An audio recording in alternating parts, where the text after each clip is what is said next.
Салам достор, бардыгыңыздарга жакшы маанай көңүлдүү кеч каалап, акыркы убакта хит болуп аткан ырлардын бири Эзилип бүттүм деген чыгарма.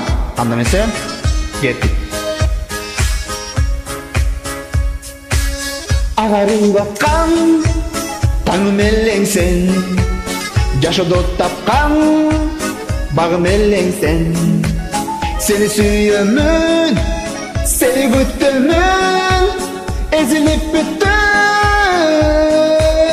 Ay ay ay ezilip büttüm.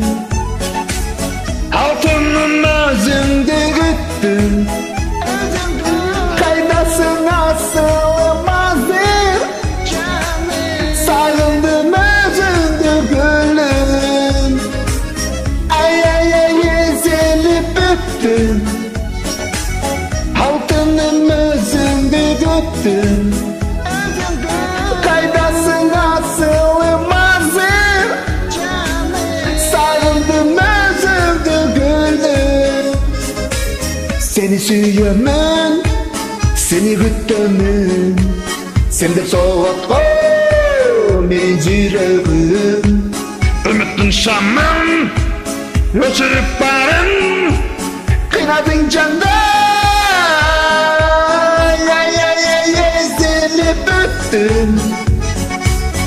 Altının özünde güttüm.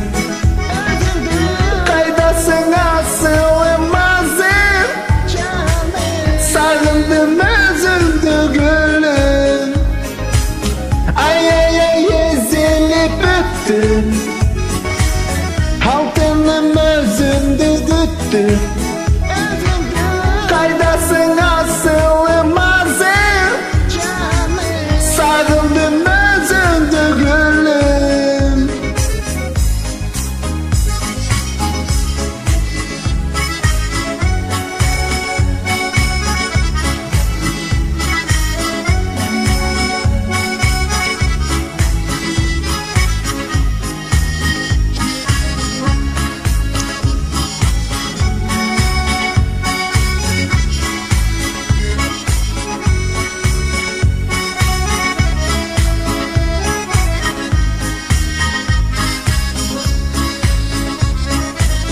Ay ay ay ezilip büttüm. Altının özünde güttüm. Kaydasın asılmazım. Sarıldım özünde gülüm. Ay ay ay ezilip büttüm.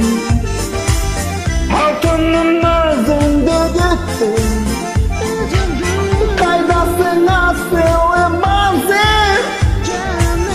Sarıldım özünde gülüm. Kaydasın asılmazım.